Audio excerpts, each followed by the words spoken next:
मेरी बेइज्जती होगी है। अब मैं अपने घर वालों को फेस नहीं कर सकती हूँ रोज रोज। मतलब या तो शादी ही करनी है या फिर मुझे अपनी कहानी खत्म करनी है। कार्बेट को पानी में डाला और मैं पी गई कि मुझे अब बस अपनी जिंदगी को खत्म करना है, इससे आगे मुझे कुछ करना ही नहीं है लाइफ में। सामने में नजर पड़ी फिनाइल की बोतल में, तो मैंने फिनाइल घटक दिया। ऐसे ऐसे ऐसे ऐसे ऐसे कांपने लगी मेरे मुंह से, वो झांक निकलने लग गया। भी गाली गलौज दे दी कि मैंने अपने पापा को लाइफ में पहली बार मेरे लिए रोते हुए देखा है। उसके लिए जहर खाया तो उसके लिए मरने के लिए तैयार हो गया, बट वो लड़का अभी तेरे लिए यहाँ पे खड़ा नहीं हो पाया है। और घर से बेदखल करना बहुत बड़ी बात होती है और बहुत ही गलत बात होती है ये। हेलो दोस्तों, आप सभी का स्वागत है हमारी लव स्टोरी के पार्ट 2 में। तो चलिए दोस्तों, फिर से आ गई हूँ मैं लव स्टोरी का पार्ट 2 लेके। आप सभी लोगों की डिमांड पे आप इतने कमेंट किए, आप लोगों ने इतने कमेंट किए और लव स्टोरी पार्ट 1 को आप लोगों ने ढेर सारा प्यार दिया, उसके लिए थैंक यू सो मच आपका दिल से। सबसे पहले आप सभी का स्वागत है मेरे यूट्यूब चैनल पर। मेरा नाम है अन्नू, मैं बिलोंग करती हूँ देवभूमि उत्तराखंड के चंपावत जिले से और ये है मेरे पतिदेव और हम दोनों की इनकास्ट मैरिज है। तो चलिए दोस्तों, बिना समय गवाए हम लोग करते हैं ये लव स्टोरी ब्लॉग का पार्ट 2। आप सभी लोगों को ना बेसब्री से इंतजार हो रहा था कि कब आएगा पार्ट 2, कब आएगा पार्ट 2। कुछ लोगों को तो लग रहा था कि कुछ समय बाद डालेंगे, लेकिन ऐसा नहीं है। हम लोग ने तुरंत ही शूट कर लिया है पार्ट 2 भी। तो हम लोग पहुंच चुके थे। मैंने पुलिस थाने में एप्लीकेशन दे रखी थी, झूठी एप्लीकेशन दे रखी थी। मतलब देखो, झूठी ये थी कि मतलब हाँ झूठी हुई ना, झूठी हुई फैमिली के दबाव में और पुलिस वालों के कहने पे मैंने वो झूठी एप्लीकेशन दे रखी थी। और फिर उसके बाद हम लोग घर गए। एप्लीकेशन देने के बाद फिर घर जाके मुझे बोला गया कि जब लड़के को बुलाया जाएगा, इनका मोबाइल नंबर वगैरह सब लिया, तो मुझे बोला गया कि वहां पर तू ऐसा बोलेगी कि हाँ ये मुझे जबरदस्ती लेके गया था, ये वो सब बोलेगी करके। तो मैंने अपने फैमिली के सभी मेंबर्स के सामने अपनी बात भी रखी। मैंने कहा ठीक है, मैं ये सब तो बोल दूंगी, लेकिन मैं कभी लाइफ में शादी नहीं करूंगी। और मेरा कॉलेज बंद करवा रहे थे मेरे पापा लोग, तो मैंने उनसे बोला था कि मेरा कॉलेज बंद नहीं होगा और मैं शादी नहीं करूंगी। तो फैमिली से ना होता ही है ना कि मम्मी पापा भी उस टाइम पे गुस्से में होते हैं, तो वो बोल रहे थे कि तेरी शादी करवा देंगे हम, अब तुझे इतनी दूर तेरी इतनी दूर शादी करवा देंगे, ये वो सब बोल रहे थे। तो मैं बहुत ज्यादा डर गई थी। और फिर पापा लोग और मम्मी ने डांटा भी। अगर मेरा दादा घर में होता मुझे कोई नहीं डांटता, लेकिन दादा का उस दिन ना किसी चीज का एग्जाम था, तो उस वजह से ना मुझे बहुत डांट भी मिल रखी थी, एक आध थप्पड़ भी पड़ रखे थे। देखो, मेरा दिमाग काम नहीं कर रहा था कि हमारे साथ क्या हो रहा है, मैंने क्या कर दिया। मुझे खुद अंदर से फिर मुझे ऐसा फील हो रहा था ना कि भाई मेरी बेइज्जती होगी है। अब मैं अपने घर वालों को फेस नहीं कर सकती हूँ रोज रोज। मतलब उनके सामने मैं नहीं आ सकती हूँ रोज रोज। मतलब मैं अपने घर वालों की नजरों में अच्छे से गिर गई थी। मुझे ऐसा अंदर से लग रहा था कि मैं अब इनके साथ कैसे रहूंगी, क्या रहूंगी। तो फिर मेरे को ये लग रहा था या तो शादी ही करनी है या फिर मुझे अपनी कहानी खत्म करनी है। बस मेरे अंदर से उस टाइम पे यही चीज आ रही थी। तो फिर मेरे को ऐसे हमारी कुछ बातें हुई, मैं थोड़ा बहुत गुस्से में हुई। गुस्से में नहीं, मेरा माइंड काम नहीं कर रहा था, मेरा दिमाग बिल्कुल भी मतलब हैंग हो गया था पूरा का पूरा। तो फिर उसके बाद ना उस टाइम पे आम का सीजन होता है जुलाई के समय पर, तो वहां मेरे बगल पे ना आम की कैरेट रखी हुई थी। उसके अंदर था आम का, क्या बोलते हैं उसको, कार्बेट। तो वो कार्बेट मैंने पकड़ा, पानी में डाला। वहां पे मैंने अपनी बहन को बोला कि मुझे पानी पीना है, तो उसने मुझे पानी दिया। मैंने कार्बेट को पानी में डाला और मैं पी गई। फिर जब मैंने कार्बेट पिया तो उसके आधे घंटे बाद ना, 10-15 मिनट बाद ना, मैं ऐसे ऐसे ऐसे ऐसे करके कांपने लग गई थी। मतलब जो जहर होता है उसका असर करने लग गया था।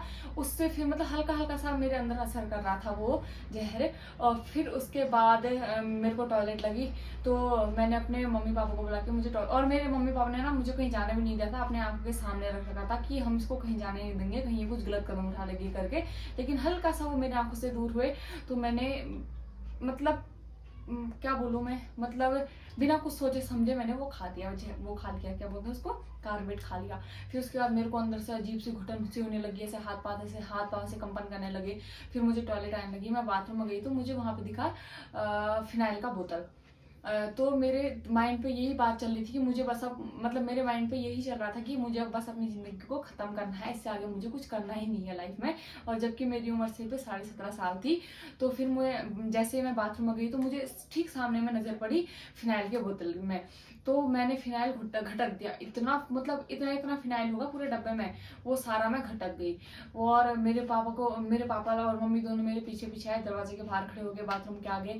और तब तक मैं वहां अंदर मैंने फिनाइल घटक दिया, क्योंकि बाथरूम के अंदर तो आ नहीं सकते थे और वहाँ पे मुझे मौका मिला तो मैंने फिनाइल घटक दिया। फिर उसके बाद जैसे मैं बाहर आई, मैं बाहर आते ही मेरा सर घूमने लग गया, क्योंकि दो दो जहर मेरे अंदर चले गए थे। एक कार्बेट चला गया, ऊपर से फिनाइल चला गया। फिनाइल भी बहुत ज़्यादा खतरनाक होता है, आप सभी लोगों को पता ही होगा। फिर उसके बाद मैं आधे घंटे बाद नहीं, 5 मिनट बाद ऐसे ऐसे ऐसे ऐसे ऐसे कांपने लगी, मेरे मुंह से वो झांक निकलने लग गया, मैं पूरी ऐसे ऐसे ऐसे ऐसे करके कंपन करने लगी। तो वहाँ पे मेरी मम्मी ने जब मेरे को देखा, मम्मी और पापा दोनों ने देखा, उन्होंने कहा तू कांप क्यों रही है ऐसे, और फिर मेरे मुंह से बदबू सूंघी तो फिनाइल की बदबू आ रही थी। तो मम्मी रोने लगी वहाँ पर। पापा ने फिर इनको, आपको फोन कर दिया था ना? हाँ, पापा ने फिर तुरंत इनको फोन कर दिया कि इसने ऐसा ऐसा कर लिया है। फिर पापा और जैसे ही मेरे लिए फोन आया था ना, तो दोस्तों मतलब समझोगी क्या कहते हैं, जैसे मेरे को बताया कि अन्नू ने ऐसा कर दिया, मतलब समझ लो मेरे पैर जमीन, मतलब पैर के नीचे से जमीन खिसक गई थी। मतलब मेरे लिए ऐसा हो गया था कि ये क्या हो गया करके, अब मैं क्या करूँ? अब क्या करूँ, क्योंकि होता ही है ना। हाँ, तो फिर उसके बाद फिर क्या कहते हैं, मेरा भाई दुकान पे थे उस टाइम पे। मम्मी और हम रूम पे आ गए थे, मैं टॉयलेट करने आई तो मम्मी और पापा मेरे साथ रूम पे आ गए थे। तो फिर मेरा छोटा भाई आया, छोटे भाई सीधे दौड़ के गया, मेरे बड़े भाई को बताया, मेरे दादा को बताया कि आरती ने ऐसा ऐसा कर दिया करके। मेरे पापा ने इनके लिए फ़ोन लगा रखा था, इनसे बात कर रहे थे। तो मेरा दादा आया, गुस्से में मेरे दादा ने फ़ोन भी तोड़ दिया और इनको भी थोड़ा बहुत उल्टा सुल्टा बोल दिया था ना, इनको भी गाली गलौज दे दी कि मतलब अगर मेरी बहन को कुछ हुआ तो तुझे बताऊंगा, ये वो सब। देखो होता ही है, नॉर्मल सी बात है, होता ही है। इनको भी, हाँ, इनको भी गाली हाली दी मेरे भाई ने, अगर मेरी बहन को कुछ हो गया तो मैं छोड़ूंगा नहीं तुम दोनों को, ऐसा बोल रहा था मेरा दादा। और फिर उसके बाद मुझे तुरंत ही गाड़ी करके मुझे वहाँ सरकारी हॉस्पिटल में ले जाया जाता है, चंपावत के सरकारी हॉस्पिटल में। हाँ सॉरी, पार्टी के सरकारी हॉस्पिटल में। और जैसे मेरे लिए कॉल आया ना, तो मेरे को सिर्फ इतना कहा कि इसने ये खा दिया है। हाँ, फिर मेरे दादा ने फोन फोड़ दिया था ना, तुरंत ही फोन फोड़ दिया था उसने। मैं कहूँ, मेरे को ये भी नहीं, मैंने ये बोला, मैंने कहा क्या कहते हैं तो अभी कैसी है, तो उन्होंने मेरे को ऐसा कुछ भी नहीं बताया कि यहाँ लेके जा रहे हैं। जैसे पापा ने कॉल लगाया ना आपके लिए, वैसे ही मेरा दादा गेट से अंदर आया, उसने फोन पकड़ा, फोन फोड़ दिया उसी टाइम पर। वो मेरा हाथ पकड़ा उसने, वो मेरे को सीधे हॉस्पिटल ले चला गाड़ी से। तो फिर जब हॉस्पिटल लगे तो वहाँ डॉक्टर नहीं मिले, फिर हम प्राइवेट हॉस्पिटल में आए, उसी हॉस्पिटल में जहाँ हमारी फर्स्ट मुलाकात हो रखी थी, भटजी के मेडिकल स्टोर पे आए। तो फिर वहाँ पे पापा ने भटजी को बोला कि लड़की ने ऐसा ऐसा कर दिया है, और उस टाइम पे पापा ने ये नहीं बताया कि किसी लड़के के चक्कर में कर रखा है। पापा ने ये बोला कि इसकी मम्मी ने इसको थोड़ा सा डांटा और इसने ऐसा कर दिया है करके। तो फिर भटजी ने बोला कि आप एक काम करो, हॉस्पिटल पे लेके जाओ, मैं यहाँ से फोन करता हूँ और वहाँ डॉक्टर आ जाएगा। फिर डॉक्टर आए, उन्होंने मेरे को बोला कि तुमने क्यों खाया, तुमने ये चीजें क्यों पी। तो मेरे पापा ने वहाँ पे बोल दिया कि इसकी मम्मी ने इसको डांटा इसलिए इसने ये कर दिया, आजकल के बच्चे गुस्से वाले होते हैं, ये बोल दिया। ठीक है, वहाँ पर फिर वहाँ पे लिखी गई एप्लीकेशन, क्योंकि डिस्ट्रिक्ट हॉस्पिटल में ऐसा, सॉरी सरकारी हॉस्पिटल में ऐसा होता है कि अगर कोई भी केस आ रहा है ना, ऐसा मर्डर का या कुछ भी इस चीज का केस आ रहा है, तो एप्लीकेशन लिखी जाती है और थाने में जाती है वो एप्लीकेशन। मेरी डबल एप्लीकेशन हो गई फिर थाने पे, एक जो मेरे द्वारा दी गई है, एक जो मैंने सुसाइड करने की कोशिश की है, ये वाली एप्लीकेशन थाने में चले गई फिर। और फिर उसके बाद मेरे अंदर पता नहीं कुछ जेल वेल बोलते हैं उसको, लगा के यहाँ तक का नली डाली गई। फिर वो नली के द्वारा मेरा जहर निकाला गया, पूरे 2-3 घंटे मेरा अंदर से जहर निकाला गया। वहाँ मम्मी पापा सब रोने लग गए। मैंने अपने पापा को लाइफ में पहली बार मेरे लिए रोते हुए देखा है, आज तक मेरे पापा कभी नहीं रोए, मेरे दादाजी एक्सपायर हुए कभी नहीं रोए।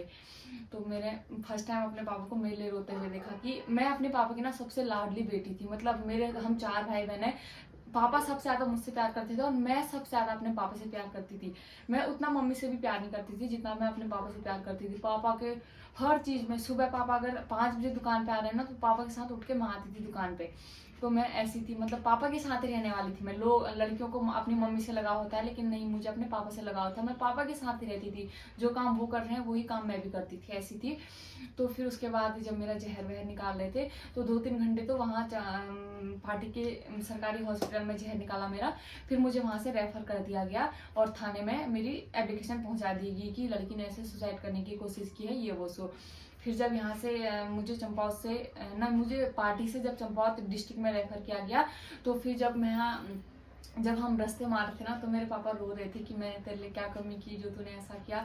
देखो वो टाइम ऐसा होता है ना, उस टाइम पे हमें कुछ समझ नहीं आता है। उस टाइम पे अगर मेरी जगह कोई और भी होता है ना, अगर फर्स्ट कदम उठा दिया तो ना घर में ये होता है कि अब तो मेरी इमेज खत्म हो गई है, अब मैं इस घर में नहीं रह सकती हूँ, ये वाला सीन होता है।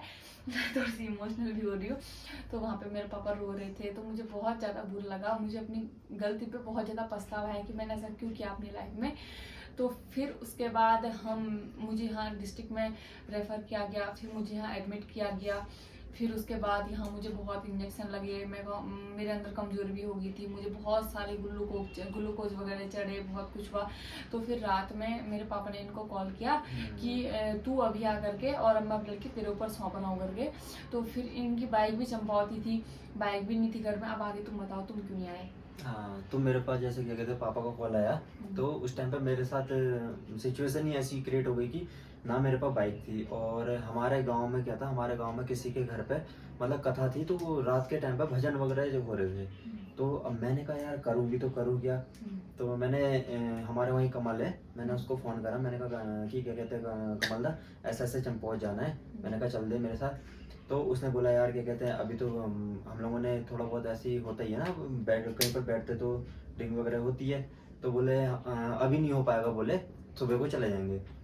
तो उसके बाद मतलब इनके पास कोई सेकंड ऑप्शन नहीं था फिर आने के लिए। और हमारे वहाँ पर ऐसा है कि क्या कहते हैं जैसे गाड़ी बुक भी करो तो अब रात उतनी रात हो चुकी पूरे है। गांव में सिर्फ एक के पास गाड़ी है जो बुकिंग में जाता है, और उन्होंने भी हल्की फुल्की मतलब अपने इंजॉय में थे वो। तो इसी वजह से नहीं आ पाए। तो मेरे पापा के माइंड पे ये चलने लग गया कि इसने लड़के के लिए जहर खाया और लड़का इसके अभी नहीं आ पा रहा है। तो मेरे पापा ने मेरे को ये बोला कि देख तूने उसके लिए जहर खाया तो उसके लिए मरने के लिए तैयार हो गया, बट वो लड़का अभी तेरे लिए यहाँ पे खड़ा नहीं हो पाया है। तो फिर उसके बाद मेरे दिमाग में भी ये बातें घूमने लगी कि यार मैंने ऐसा कर दिया, और जो सामने वाला बंदा है वो मेरे लिए कितना है 40-50 किलोमीटर होगा ना, तो इतना नहीं आ पा रहा है। तो मेरे दिमाग में भी कुछ नेगेटिव चीज़ें आने लगी थी। होता ही है ना कि मतलब मैंने क्यों किया ऐसा। फिर मेरे माइंड पे एक बार ये आ गया था कि अब मुझे शादी नहीं करनी है, बट फिर मेरे पापा ने बोला कि अब तू शादी उससे ही करेगी करके। तो फिर उसके बाद नेक्स्ट डे इनके घर वाले 9-10 बजे ना 9-10 बजे मम्मी पापा यानी कि मेरे सास ससुर सब लोग हॉस्पिटल पे आते हैं। इनकी बहन की सासू माँ भी आती है, सभी लोग हॉस्पिटल पे आते हैं और हमारी पूरी फैमिली बात करती है वहाँ पर। और डिस्ट्रिक्ट में भी मुझे मतलब कितने दिन 3-4 दिन रखा था ना, 3-4 दिन रखा था। 3-4 दिन डिस्ट्रिक्ट हॉस्पिटल पे मैं एडमिट रही। मुझे मेरे अंदर से सारा जहर निकाला गया, और मतलब डॉक्टरों ने भी मुझे बहुत डांटा, ऐसा बोला कि तुमने इतना ज़्यादा जहर मतलब इतना ज़्यादा तुमने क्या बोलते हैं उसको, हाँ पॉइजन, तुम्हारे इतना ज़्यादा पॉइजन तुम्हारे अंदर चले गया है तो तुम कभी माँ भी नहीं बन सकती हो, ऐसा भी हो सकता है। ये बोला था मेरे को डॉक्टर ने कि कल के दिन तुम अगर बेबी प्लान करोगी तो तुम्हारा बेबी भी नहीं हो पाएगा, क्योंकि अगर जहर अगर अंदर तक का चले गया होगा तो दिक्कत होती है उसमें, ये वो सब बोला। तो मैं बहुत ज़्यादा मतलब फिर मैं और ज़्यादा डर गई कि मैंने ऐसा क्या कर दिया करके, ठीक है। फिर नेक्स्ट डे इनके मम्मी पापा आते हैं और फिर हमारी फैमिली में बातें होती है, मेरी फैमिली में और इनकी फैमिली वाले सब मिलके बातें करते हैं।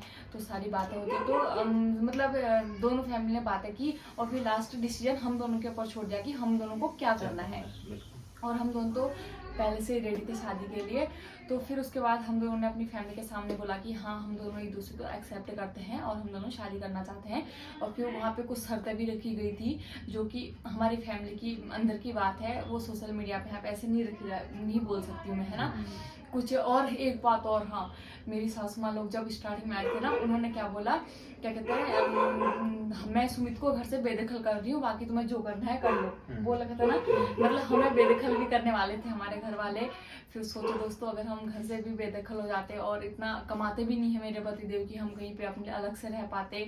मतलब अब तो कमाते हैं बट उस टाइम पे इतना नहीं कमाते थे, है ना, कि हम अपनी अलग से फैमिली बना लें ये वो सो। और फैमिली तो चाहिए ही होती है, और घर से बेदखल करना बहुत बड़ी बात होती है और बहुत ही गलत बात होती है ये।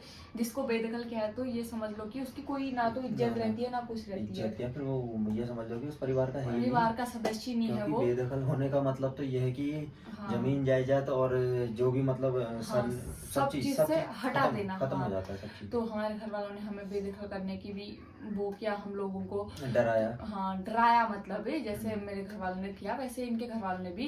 तो फिर उसके बाद फिर भी हम दोनों नहीं माने। देखो हम दोनों का ना किस्मत में मिलना था, इसलिए हम दोनों मिल रखे हैं, आज साथ में है।